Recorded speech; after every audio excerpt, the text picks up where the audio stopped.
Today we're talking about proportionality, if things are proportional or not. So two quantities are proportional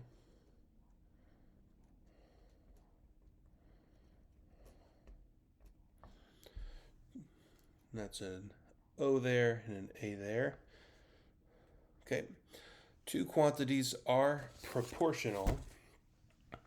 Actually, I guess you can see right there how it's spelled. Anyway, if they have a constant ratio or rate.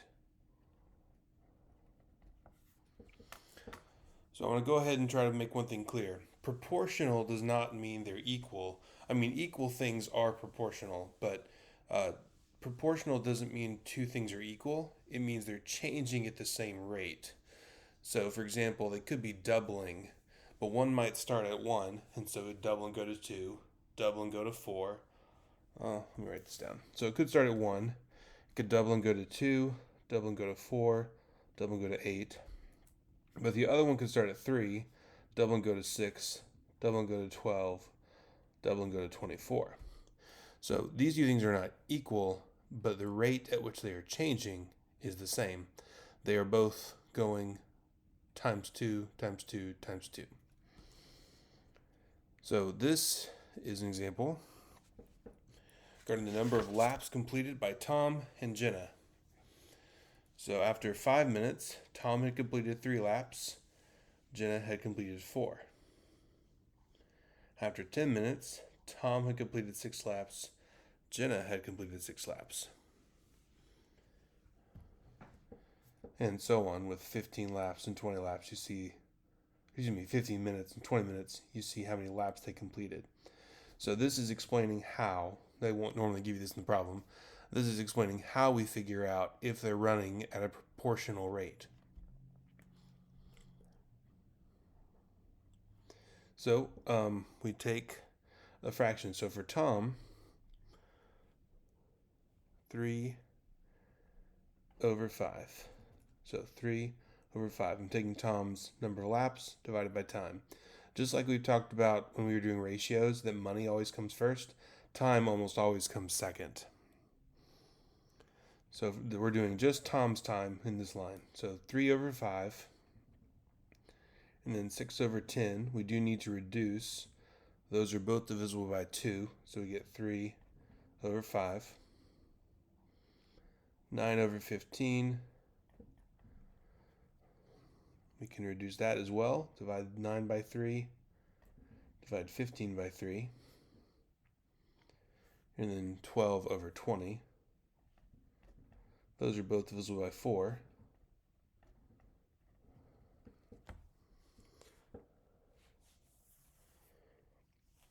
So Tom is running at a constant pace. He's running at a rate of 3 laps every 5 minutes, every time.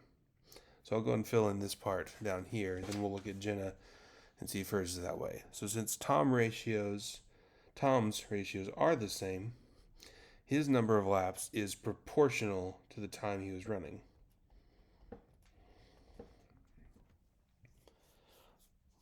So again, looking up the definition, constant ratio or rate, constant is the same rate every time. So let's do the same for Jenna and see if hers is also proportional or not. So we take her number of laps, 4, and divide by 5. Then 6 divided by 10. Just like you did with Tom's, we can reduce that to 3 over 5. So we know already. Sorry about that. We know already hers are not proportional because her rate has changed. She was running at this speed, 4 laps per 5 minutes. And then 3 laps per 5 minutes. But just for practice, we'll keep going. So 8 over 15 to come next. And that won't reduce any further. And then 10 over 20, that can be reduced to 1/2 by dividing the top and the bottom by 10. So if you look at her rates, they are not equal. So since Jenna's ratios are not the same, her number of laps is non-proportional.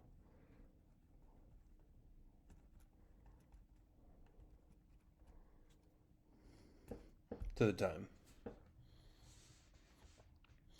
Okay, so Tom's rates were the same every time. His ratios were the same every time. So he is running at a proportional, his number of laps are proportional to the time. But Jenna's ratio was changing. She was actually running faster than him here, then slower than him here, same as him here. But she was not running at a constant rate, so hers is not proportional or non-proportional.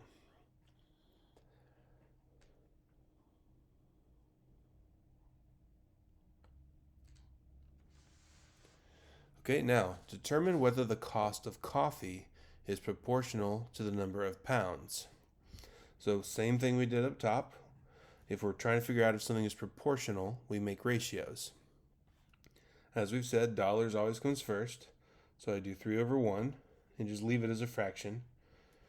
Then I do 6 over 2, which reduces to 3 over 1.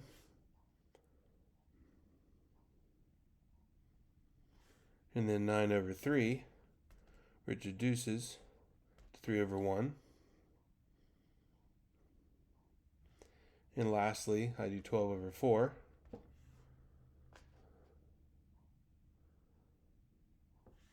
That reduces also to 3 over 1. So you see that these are all the same.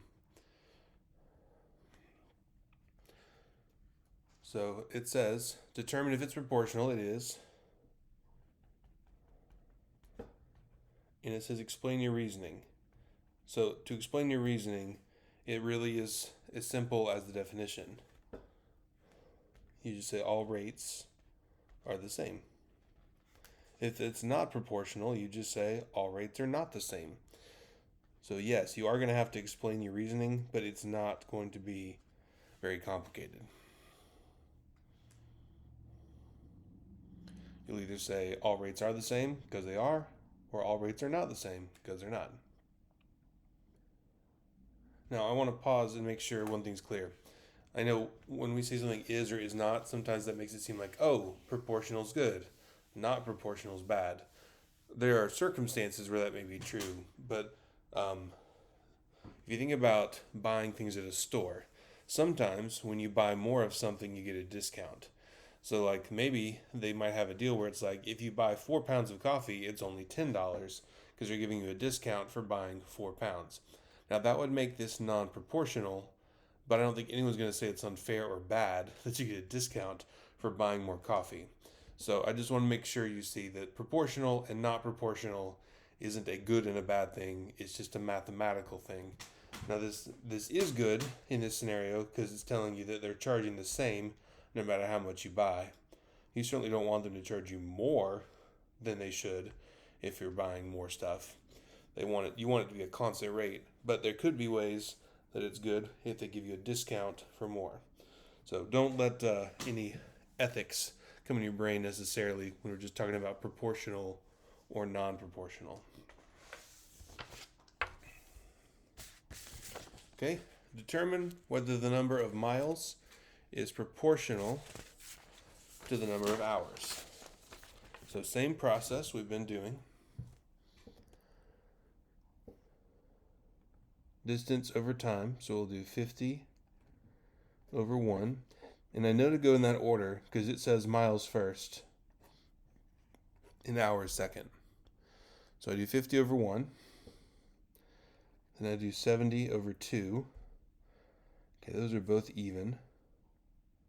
So I can divide 70 by 2. And divide 2 by 2. So I know already this is not proportional. Again, I'll just keep going just for practice. 90 over 3.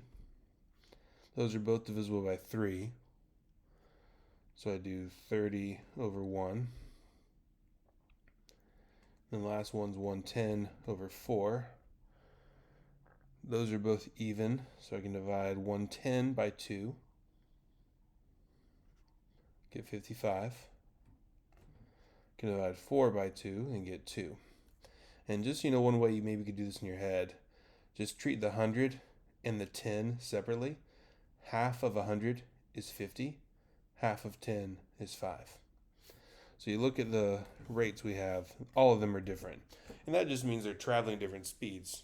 I know you guys aren't old enough to drive yet, but you know that, at least it should be, that we drive differently on like a neighborhood street than we do on a highway or than we do on an interstate. So again, this is nothing good or bad. It's just, all it's telling us is they're not going at a constant speed.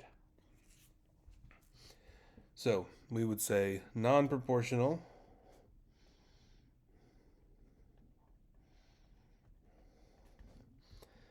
and the reasoning, don't forget this part, is the rates are not the same.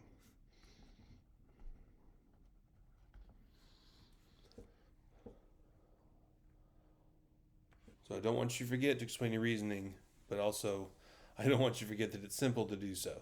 You either just say the rates are the same or the rates are not the same. Okay, last example. A circle's circumference, remember circumference is the distance around it. A circle's circumference is proportional to its diameter. The circle shown has a circumference of 12.56 meters.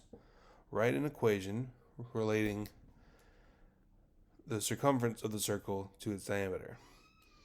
So we have a circumference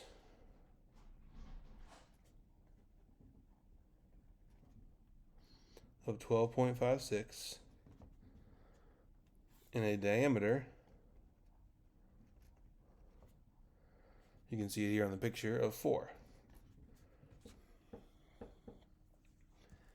And if you divide these two, 12.56 divided by 4, you get 3.14, which you should recognize. It's an approximation of pi. This is part of how it was originally figured out, was they measured circles very carefully over and over until they figured out that it was a constant rate, or a constant difference between the diameter and the circumference. So that means the circumference is about 3.14 times the diameter.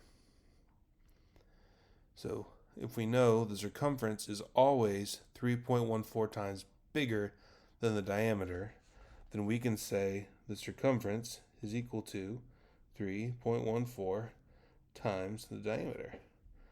And that's actually how they created this formula, was they dealt with things that are proportional. They figured out that always the circumference is pi times bigger than the diameter.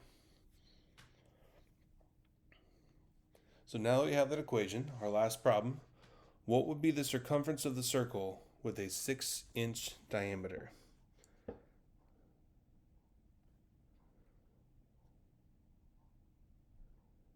So we take the formula,